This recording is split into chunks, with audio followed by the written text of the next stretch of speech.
వంశీ గారికి మరి అంత అందమైన హీరోయిన్లు ఎలా ఉన్నా కూడా అంత అందంగా చూపించిన వంశీ గారు మరి మీకు ఈ తరం హీరోయిన్లు నచ్చుతారా సార్? మరి నేను ఈ మధ్యకాలంలో సినిమా చేయలే, మళ్ళీ ఇప్పుడు చాలా కాలం తర్వాత చేస్తున్నాను, చేయబోతున్నాను. చూడాలి నచ్చేలాగా. ఏమనిపిస్తుంది ఇప్పుడు చూస్తున్న సినిమాలు మీరు సినిమాలు చూస్తారు కదా సార్? బలే అంటే నేను థియేటర్కి వెళ్ళి చూస్తానండి. థియేటర్కి వెళ్ళి అన్నీ చూస్తారా? అన్ని ఈ మధ్యకాలంలో వచ్చిన చాలా సినిమాలు చాలా మంది హీరోయిన్లు చూస్తుంటారు. ఈ మధ్యకాలంలో నాకు బాగుందంటే కా అనే సినిమా వచ్చింది కదా, ఆ అమ్మాయి నాకు బాగుంది. అంటే ఆ సినిమా తప్ప ఇంకెవరు నచ్చలేదు సార్ పెద్ద ఇప్పుడు మనకి? బొక్కుని మీకు అడిగారు కాబట్టి వెంటనే స్ట్రైక్ అయింది. ఇప్పుడు బాగా మీకు డాన్స్ మీద మీరు దృష్టి పెడతారు, బాడీ లాంగ్వేజ్ మీద పెడతారు కాబట్టి సాయి పల్లవి. అయ్యో అమ్మాయి అద్భుతం, అసలు మాట్లాడొద్దండి. శ్రీలీల బాగుంటారండి వాళ్ళంతా. సాయి పల్లవి అంటే అసలు నేను ఇంకో మాట మాట్లాడండి నేను. అవునా సార్? అంటే అమ్మాయిలో గ్లామర్ అది కాదు, అద్భుతమైన పర్ఫార్మర్ అమ్మాయి, మామూలు పర్ఫార్మర్ కాదు, చాలా అద్భుతం. ఎంతోమంది మనకి గుర్తొస్తారండి, చాలా అద్భుతమైన. సార్ మీ ప్రయాణంలో మీరు ఇంత భావుకులు, ఇది ఉండబట్టుకోలేక అడుగుతున్నా, మీకు ఎందుకు బ్యాగులు ఇష్టం అని ఎలా అడితే అడుగుతారు. మీ స్త్రీలతో మీ సంబంధాలు ఎలా ఉండేవి చిత్ర పరిశ్రమలో? నేను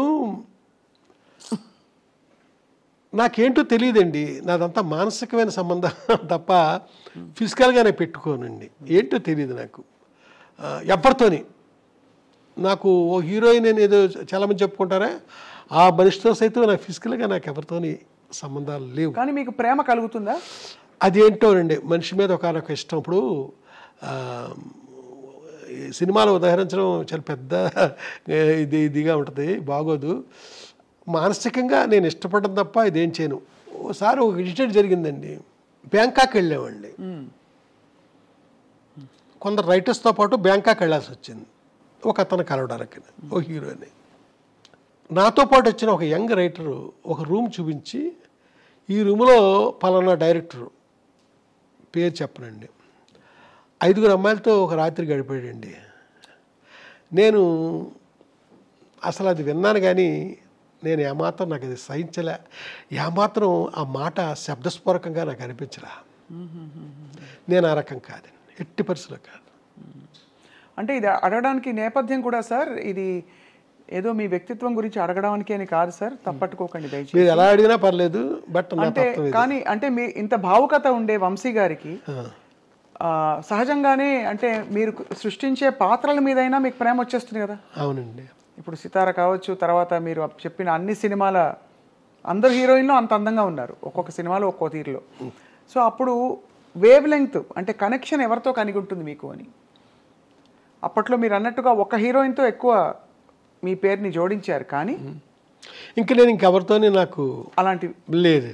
ఇప్పుడు వాణి విశ్వనాథ్ ఉంది, 2 సినిమాలు చేశాను నేను, అంతే, అంతవరకే. శోభన నాకు చాలా అద్భుతమైన వ్యక్తిత్వం, ఇది కలిగిన మనిషి, అంతే, అంతవరకే. ఇలాగ ఏ హీరోయిన్ తీసుకోండి అంతవరకే, అంత మించి. మానసికంగా కూడా ఇంకా నేను ఇంకొక మనిషి జోలికి నేను వెళ్ళలేదండి, వెళ్ళబుద్ధిలే. ఇక్కడ ఒక మనిషిని మర్చిపోతే ఎడుదేమో, అప్పటికి ఎప్పటికీ మర్చిపోకుండా ఉండడం, అలాగే మనసులో ఉండిపోయారు అంతే, అంతవరకే. మళ్ళా ఇంకొక అడుగు ముందుకి కూడా వేయనండి నేను. సార్ ఇలాంటి ప్రేమ వంశీ గారికి కలిగినా ఎవరికి కలిగినా, నాకైనా ఆయనకైనా మనిషి లేకపోవడం బాధ ఉంటుంది కదా సార్. ఆ బాధను ఎలా సమాధానపరుచుకుంటారు? ఏమని చెప్పుకుంటారు మీకు మీరు? ఈ మనిషి నాకు ఇష్టం, ఈ మనిషి నాతో లేరు. ఏమండి ఇది ఒకటి చెప్తానండి,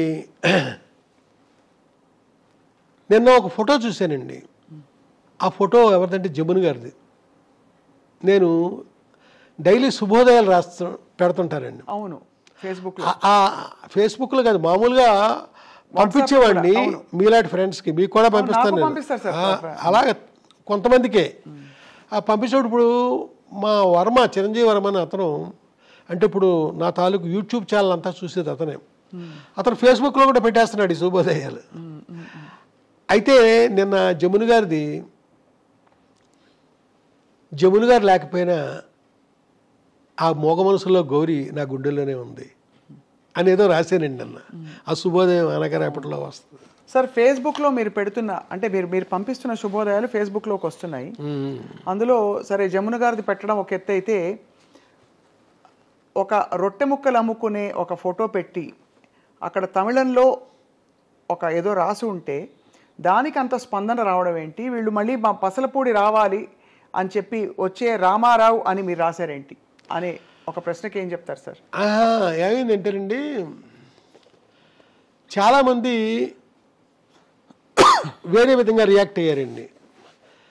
మీ పసలపూడిలో ఆ రామారావు అనేవాడు బిస్కెట్లు అమ్ముతాడని రాశావు, చూస్తే అది తమిళ అక్షరాలు రాసిన తమిళనాడు ఫోటో, అది ఏంటిది అని ఇలాగా అడిగారండి. నేను చెప్పేది ఏంటంటే, నా చైల్డ్హుడ్లో నేను నిక్కర్లు వేసుకుని తిరిగే రోజుల్లో రామచంద్రపురం నుంచి మాకు పక్కనే ఉన్న 2 కిలోమీటర్స్ దూరంలో ఉన్న రామచంద్రపురం నుంచి నిక్కరో చొక్కా వేసుకుని రామారావు అనే ఒక అతను వచ్చేవాడు. వచ్చి మా ఊర్లో ఆ రొట్టి బిస్కెట్లు అమ్మేవాడు. ఆ అమ్మినప్పుడు చూడండి కొన్ని బిస్కెట్లు ఇరిగిపోతాయి ముక్కల కింద. మాలాంటి పిల్లల్ని పిలిచి అందరికీ పంచిపెట్టేవాడు అతను. ఆడ పెడతాడేసి పరిగెట్టుకుంటూ వెళ్ళేవాళ్ళం మేము. ఈ ఫోటో చూసిన నాకు, ఈ తమిళ అతను ఫోటో చూసిన నాకు ఆనాటి రామారావు గుర్తొచ్చాడండి. గుర్తొచ్చి నేను అలా పెట్టాను. అలా రామారావు గుర్తొచ్చాడు నాకు, అలాగా నేను రాయడం జరగలేదు. దాంతో ఈ తమిళ ఫోటో పెట్టి మా పసరపొడిచిన రామారావు అని రాస్తావా అనేసి కొంతమంది కొంచెం కాంట్రవర్షియల్గా ప్రవర్తించారు. నా ఉద్దేశం, నా బాల్యంలో నేను అప్పుడు చూసిన రామారావు నాకు ఇప్పుడు గుర్తొచ్చాడు అని నేను ఆ వాక్యం నిర్మాణం చూసారా, అది సరిగ్గా జరగలేదు. అది అంటే మీ కవి హృదయం వాళ్ళకి అర్థం కాలేదు. కవి హృదయం అంటే ఇక్కడ కవి హృదయం కాదండి, నా స్పష్టత లేదు నేను చెప్పిన దాంట్లో. ఇది ఆనాడు నాకు ఆ రామారావు గుర్తొచ్చాడు ఇతను చూశాక అంటే పాపం ఎవరో మాట్లాడరు. అవునవును. నేను రాసిన దాంట్లో ఆ స్పష్టత లేకపోవడం వల్ల జనం నన్ను అపార్థం చేసుకున్నారు. ఈ ఫేస్బుక్ సాధ్యమైనంతగా నేను కరెక్ట్గా అన్వయించేలాగే నేను చెప్తానండి. శుభోదయం ఏది పెట్టనియండి, నా జీవితానికి అది అన్వయించినప్పుడే నేను దాన్ని తీసుకుంటాను తప్ప పొరపాటుని, లేదా పలానా స్వప్న లైఫ్లో ఇలాగా అది కూడా నేను చెప్తాను, పలానా రామారావు రాజుబాబు అలాగా అని చెప్తానండి. ఇక్కడ మట్టికి అలా జరిగింది. వివరణ ఇవ్వలేదు, తప్ప ఇంకేం కాదు. ఇప్పుడంటే ఇంత వయసులోనండి, చిన్నప్పుడు ఇదంతా జరిగింది. గొప్ప జ్ఞాపకాలంటే మీకు చాలా ఇష్టం కదా సార్? జ్ఞాపకాలంటే ఆకుపచ్చని జ్ఞాపకాలు, పొలమారిన జ్ఞాపకాలు, ఇలాగ జ్ఞాపకాలు మీద చాలా ఉన్నాయండి. ఇంకా రాయాల్సినవి కూడా ఉన్నాయి. మాట్లాడే జ్ఞాపకాలు ఇవన్నీ రాశాను కదా, ఇంకా రాయాల్సినవి ఉన్నాయండి. పోట్లాడే జ్ఞాపకాలు, పరిగెట్టే జ్ఞాపకాలు, నడిపించే జ్ఞాపకాలు, ఇలాగా ఎన్నైనా రాయొచ్చండి. ఎప్పుడు వర్తమానం నాకు బాగోదు, అది జ్ఞాపకం అయినప్పుడే బాగుంటుంది. ఏంటో నాకు తెలియదండి. అది మీ కళాత్మకత సార్. సార్ కానీ ఇందాక అడిగిన ప్రశ్నకి మీరు మళ్ళీ సున్నితంగా అడుగుతున్నా సమాధానం ఏంటంటే, ఏదైనా మనకి ఇష్టమైన వ్యక్తి కానీ సినిమా కానీ ఏదైనా, ముఖ్యంగా వ్యక్తి అయితే అందులో మన మనసుతో ఇష్టపడిన వ్యక్తి అయితే మన చుట్టూ లేకపోతే మనం కొంత అలజడికి లోనవుతాం. ఆ అలజడిని మీరు ఎలా సమాధాన పరుచుకున్నారు? ఇప్పుడు ఉండకపోవచ్చు కానీ ఎప్పటికే వాళ్ళే అని చెప్పారు కాబట్టి సున్నితంగా అడుగుతున్నాను. ఇది ఇప్పుడు ఏమీ లేదండి, ఒక ఒక ఒక ఎన్నో ఏళ్ల క్రితం మ్యాటర్ ఇది. ఇవాళ మామూలు కండిషన్లోనే మామూలుగానే ఉన్నా, కానీ ఎప్పుడు జ్ఞాపకం బాగుంటుంది కదా నాకు. మరి అదే ఆ జ్ఞాపకమే బాగుంటుంది. అలా అంతే ఇది బాగుంది. మళ్ళా గతం నిజం కావాలి అని కూడా నేను ఇప్పుడు కోరుకోను, ఎందుకంటే అవ్వదు కాబట్టి. సార్ వంశీ గారి విజయంలో రాజా సార్ పాటలు ఎంత ముఖ్యమో, రాజా సార్ ప్రయాణంలో వంశీ గారి సినిమాలు కొన్ని మైలు రాళ్ళని చెప్పచ్చు. ఇళయరాజా గారితో మీ మొట్టమొదటి పరిచయం, అనుబంధం, ఆ పరిచయం అనుబంధంగా మారడం ఎలా జరిగింది సార్? ఇది ఒక కథలా చెప్పాలేమో, చెప్పంటారా? చెప్పండి. సితార్ సినిమాలో డైలాగ్ చాలా తక్కువ ఉంటుందండి, సైలెన్స్ ఎక్కువ. అది సైలెన్స్ ఉండడానికి కారణం ఏంటంటే, అది మ్యూజిక్ కోసమని నేను అలా అలా అలా సీన్లు కన్సీవ్ చేశానండి. సితార్కి రామనాయుడు గారి థియేటర్లో నేను మాట్లాడేది మద్రాసు గురించి, చెన్నై గురించి. రామనాయుడు గారి థియేటర్లో సితారా డబుల్ పాజిటివ్ ప్రొజెక్షన్ వేసామండి ఆ నైట్. సినిమా చూసారండి. ఏడు నాగేశ్వరరావు గారి ఫ్యామిలీ మొత్తం యూనిట్లో జనం మొత్తం అంతా దాదాపు 100-150 మంది చూశారండి. ఎక్కడా డైలాగ్ లేదు, కామెడీ లేదు, ప్రతి ఒక్కరికి కూడా విపరీతంగా బోరు కొట్టేసిందండి. నాగేశ్వరరావు గారు అయితే శంకరాభరణం లాంటి ఒక కావ్యం తీసిన నిర్మాతని పొరపాటుని కుర్రగాడికి సినిమా ఇచ్చి ఎంత తప్పు చేశాను నేను అని ఆయన అంత దారుణంగా ఫీల్ అవ్వడం జరిగింది. చాలా క్రైమ్ చేశాను నేను, ఎంత తప్పు అయింది అనేసి. అలాగా రాత్రి నాకు ఇంకా నిద్ర పట్టలేదండి. అప్పుడు స్మోక్ చేసేవాడు, తెక్కాల్చేసాను సిగరెట్లు. అప్పుడెప్పుడో, ఇప్పుడు ఏమీ లేదు, చాలా ఏళ్ళు అయింది, 25 ఏళ్ళు అయింది, 30 ఏళ్ళు అయింది మానేసి. చాలా డిప్రెషన్కి వెళ్ళిపోయానండి, ఏం చేయాలి అని. నెక్స్ట్ డే ఇళయరాజా గారు చూస్తున్నారు, ఆర్ఆర్ కోసం ముందు ఆయన చూస్తారు సినిమా. చూశాక ఇన్ఛార్జికి చెప్తారు, స్పెషల్గా ఇన్స్ట్రుమెంట్లు రావాలి అంటే 1 వేళ కాదు 3 వేళలు కావాలి ఇలాంటి. అప్పుడు చెప్తారు 2 ఫ్లూట్లు ఇలాగే చెప్తారండి. సరోద్దు చెప్పు, షహానాయ్ పిలువు, ఇలాగా చెప్తారండి ప్రొజెక్షన్ నుంచి బయటకు వచ్చాక. ఆ మధ్యాహ్నం మళ్ళీ డి రామానాయుడు గారి స్టూడియోలోనే, అదే థియేటర్లోనే చెన్నైలో ప్రొజెక్షన్ ఇళయరాజా గారు చూస్తున్నారండి. ఆయన చూస్తున్నాయండి, సైలెన్స్ అది మామూలుగా వెళ్తుంది. ఇంటర్వ్యూలు అయ్యాక డైరెక్టర్ ఎక్కడా అన్నారు ఆయన. అనేసరికి ఏడు నాగేశ్వరరావు ఎక్కడెక్కడ ఉంటాడండి, ఏంటి ఇలా రాయ్యా, అక్కడికి ఉన్నాను మూల వచ్చి అతను పక్కన కూర్చోబెట్టుకున్నాడు నన్ను. మొత్తం సినిమా చూశాక ఎన్నాళ్ళకి నేను అద్భుతంగా పనిచేయడానికి ఒక సినిమా దొరికింది నాకు, చెప్తాను దీనిపైన రేపటి నుంచి అని కారికి వెళ్ళిపోయాడండి. ఒక్కసారి ఏదైనా బుర్ర పని చేయలేదు, నన్ను పిలిచి సరేట్లాగే చెప్తాను అన్నాక ఆ నెక్స్ట్ డే నుంచి ఒక్కొక్క రీలు ఆయన అన్నాడు కదా, నేను 70mm ఆ పెద్ద స్క్రీన్ చూస్తూనే రికార్డింగ్ చేస్తాను ఈ సినిమాకి, చిన్న స్క్రీన్ మీద చేయను అంటే ఆ 70mm థియేటర్లో డేట్లు తీసుకుని అప్పుడు అక్కడ మొదలెట్టారండి. ఒక్కొక్క రోజుని ఒక్కొక్క రీలు ఈయన ఆర్ఆర్తో నిండుతుంటే సినిమా ఎక్కడికో పోతుంది. అలాగా ఒక రోజున అన్నాడు కదా ఇళయరాజా గారు, నన్ను పిలిచి ఈ సినిమా ఫైనల్ ప్రోడక్ట్ని నువ్వు నేను పక్కనే కూర్చొని చూద్దాంరా అన్నాడు. అంటే నన్ను ఎంత ఇష్టపడ్డాడో చూడండి. అలాగా ఆ సినిమాతో ఆయనకి దగ్గర అయ్యారండి. నెక్స్ట్ ఆ సితార్ తర్వాత పూర్తి కాంట్రాస్ట్ సినిమా ఇంకోటి చేశాను, అన్వేషణ. అబ్బా, అన్వేషణ సహజంగా ఇళయరాజా గారు ఆర్ఆర్ 4:7-9 అంటే మార్నింగ్ 7 గంటల నుంచి రాత్రి 9 గంటల దాకా 4:7-9 ఆర్ఆర్ అయిపోద్దండి. ఆయన 8:7-9 చేసిన టైటిల్స్ మిగిలిపోయినాయి. అవట్లా అంత ఆర్ఆర్ ఉందండి. ఆ సినిమా చూస్తూ చేస్తున్నాడు మ్యూజిక్. ఏనాడు పక్కనే ఉంటాను కదా, ఇలాగుంది అలాగుందని ఏమీ మాట్లాడలా, అద్భుతం జరిగిపోతుంది అక్కడ తెర మీద చూస్తూ. దాని తర్వాత సినిమా హిట్టు అది మొత్తం అంతా జరిగిపోయింది అద్భుతంగా. అసలు అయిపోయిన తర్వాత నెక్స్ట్ అద్భుతమైన పాట అండి. వాళ్ళ మధ్యాహ్నం గోపెమ్మ చేతిలో గోరు ముద్ద, రాధమ్మ చేతిలో వెన్న ముద్ద అని ప్రేమించుకోవాలి.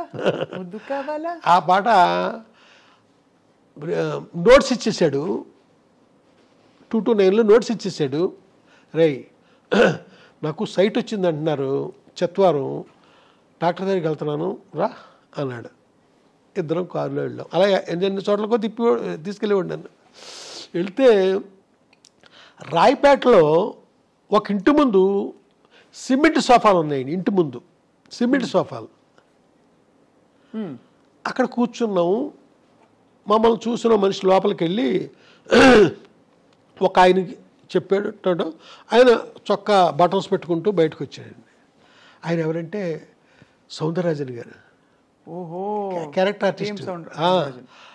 వచ్చి ఈ కారులో కూర్చున్నాం. ఈ కుర్రోడు ఎవడు రాజా అన్నాడు నన్ను చూసి. ఈడెవడంటే ఆ మధ్య ఒక కుర్రగాడు ఇంగ్లీష్ సినిమా తీసాడన్నానే, ఆ సినిమా డైరెక్టర్ అమ్మిడమ్మా నన్ను ఇంగ్లీష్ సినిమా అంత బాగా తీసానన్నాడు. నాతో లేదండి, ఆయనతో అంటున్నాడు. ఇదండి ఇళయరాజా గారు నాకు దగ్గర అవడానికి. ఆయన అంత అది అర్థమైంది సార్, ఎంత గురి పెట్టేసుకున్నారో ఫస్ట్ సినిమా నుంచి. కానీ మీ సంగీత ప్రవేశం పరిచయం ఎలా జరిగింది? మీకు అంత పాట లేకపోతే ఆయన అంత పాట బయటికి అంటే మీ సినిమాల ద్వారా రావడం అనేది సాధ్యం కాదు. మీకే స్వతహాగా చిన్నప్పుడు సంగీతంతో నేర్చుకోవడం. నా సంగీతం పక్కన పెడితే మన రాజ్కోటిలో రాజుగారు ఉన్నారు కదండి, ఆయన ఇక్కడ నేను శ్రీ కాణిపాక వరసిద్ధి వినాయక సుప్రభాతం అని నా మ్యూజిక్లో ఒక 1 hour ప్రోగ్రామ్ చేశానండి. బాలుగారు పాడారు, నారా రామూర్తినాయుడు గారు దాని ప్రొడ్యూసరు.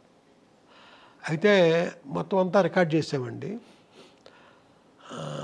దాని కథ పక్కన పెట్టండి, అది రిలీజ్ కాకపోవడానికి వేరే కారణం ఉంది.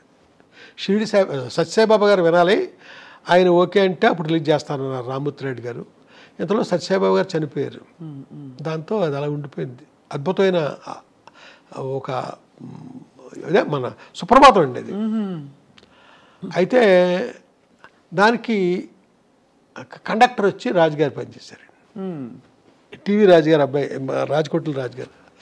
ఆయన అంటారు కదా, వంశీ గారు రాజా మీకు మట్టికి మైనర్ స్కేల్లో చేస్తాడు, మీరు అడుగుతారా తను చేస్తాడా అంటాడు. నేను ఏం చెప్పనండి, నవ్వుతూ ఊరుకుంటాను. బాలుగారు ఒకసారి దయ్ ఏంటయ్యా ఆడికి సపరేట్గా చేస్తాడు, ఏంటి కారణం ఏంటి, నేను నవ్వుతూ ఉంటాను. బాలుగారు అక్కడ పడుతుంది కదా చెప్పారు కూడా. అలాగే రాజాగారు ఆయన నవ్వుతూ ఉంటాడు. ఓసారి రాజుగారు ఏంట్రా నీకు నేను సపరేట్గా నీకేదో చేస్తానన్నారట అందరూ అని అడుగుతాడండి నేను. ఓ రోజుని ఒక పెద్ద డైరెక్టర్ గారు, ఒక ఆయన పేరు అనవసరం, ఏమయ్యా రికార్డింగ్ జరుగుతున్న కాసేపే అతను పక్కన కూర్చోవాలంటే మాకు చాలా ఇబ్బందిగా ఉంటుంది, నువ్వు ఎప్పుడు ఇక్కడే ఉంటావు, నువ్వు అతను మధ్యాహ్నం అతని క్యారేజీలోనే తింటాడు, అతనితో పాటే తింటావట, అతనితో పాటే టీ కాఫీలు తాగుతావట, ఇక్కడే ఉంటావు, నీకోసం ఏ ప్రొడ్యూసర్ వచ్చినా ఎత్తుక్కుంటే ఇక్కడికే రావాలి, ఏంటి మాకు ఆ కాసేపే కొంచెం ఇబ్బందిగా ఉంటుంది అతనితో అన్నారు ఆయన. తెలియదు సార్, నేను రాకపోతే తానే కబురు చేస్తాడండి రమ్మని. మరి అందరం నచ్చమండి ఆయనకి, అదే కదా మాకు, మరి ఎందుకో నచ్చుతారండి. మీకు ఇచ్చిన పాటల్లో కూడా sir variety, first of all అన్వేషణ అంతా కూడా ఒక రాగం ప్రధానంగా సాగిన కంపోజిషన్ కీరవాణి. సని రప మగరి సని ఇదే స్కేల్తో దాదాపు మనకి ఆర్ఆర్స్ కావచ్చు, చాలా పాటలు ఇవన్నీ కూడా అక్కడ ఇమిడిపోయాయి. ఒక మూడ్ వచ్చేస్తుంది, అన్వేషణ అనగానే అవి ఆ స్వరాలు వచ్చేస్తాయి. ఇదంతా ఎవరి కూర్పు సార్ ఇది? అంటే మీరు కూర్చుని మాట్లాడుకునేవారా అన్వేషణ? మరి కాదా, నాకు మీ ఇద్దరే ఉంటామండి, మర్చిపోయాను. కంపోజింగ్ అప్పుడు ఇంకెవరో పక్కన ఎవరో ఉండకూడదండి, నాకు అర్థమయ్యి ఇంకెవరినే ఉండనిచ్చాడు. మీ ఇద్దరమే, ఏం పడ్డా తను ఏం తిట్టినా, నాకు ఏం గొడవ చేసినా తనకి ఈ రాగాల పేర్లే చెప్పకూడదండి తన దగ్గర. నేను నా ఇష్టానికి నేను ప్రవర్తిస్తాను తన దగ్గర. మొత్తానికి నాకు కావలసిన అవుట్పుట్ వచ్చేదాకా నేను వదలనండి. మీరు ఆశ్చర్యపోతారు, ఒకనొక పీరియడ్లో ఇళయరాజా గారు మీకు సినిమాకి 5 పాటలు అంటే 5 ట్యూన్లు ఇచ్చేవాడండి. 5 పాటలు అంటే 5 ట్యూన్లే, 6 ట్యూన్లు ఇవ్వడం జరిగింది కాదు. నేను ఒక సినిమాకి 100 ట్యూన్లు చేయించాను. ఏ సినిమా సార్? 100 ట్యూన్స్ ఒక సినిమాకి. అలాగా నాది వేరే అండి. 100 ట్యూన్లు ఏ సినిమాకి సార్? ఒక సినిమాకి చేయించాను నేను. ఓహో, ఒక సినిమాకి. ఎలా అంటే ఒక ట్రిప్ కాదండి, 5-6 సార్లు కూర్చున్నాం.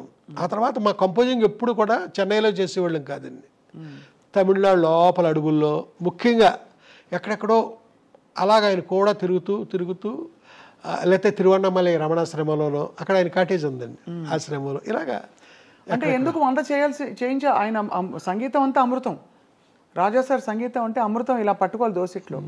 అలాంటిది వంశీ గారికి అది ఇవ్వడలేదంటే కారణం ఎలా అంటే కథాంశానికి నాకు నచ్చితే నా ముఖంలో రియాక్షన్ ఒక రకంగా ఉంటుందండి. నా ముఖంలో సరైన రియాక్షన్ రాక తను చేస్తానే ఉంటాడు. మీ సంగీత ప్రయాణం చెప్పలేదు సార్, మీరు చిన్నప్పుడు ఏమైనా నేర్చుకున్నారా? ఏదో అండి స్థారీపులకు న్యాయంగా. మరి మీరు కంపోజర్ ఎలా అయ్యారు? ఏదో అది కూడా ఏదో అండి. బట్ నేనే మొత్తం బ్యాక్గ్రౌండ్స్ అవి ఉంటాయి కదా, మొత్తం A to Z మొత్తం నేనే. కండక్టర్ వాడు వెనకాల ఆ కార్డ్స్ అదంతా చూసుకోవడం తప్ప మెలోడీ అంతా నేనే కంపోజ్ చేస్తాను.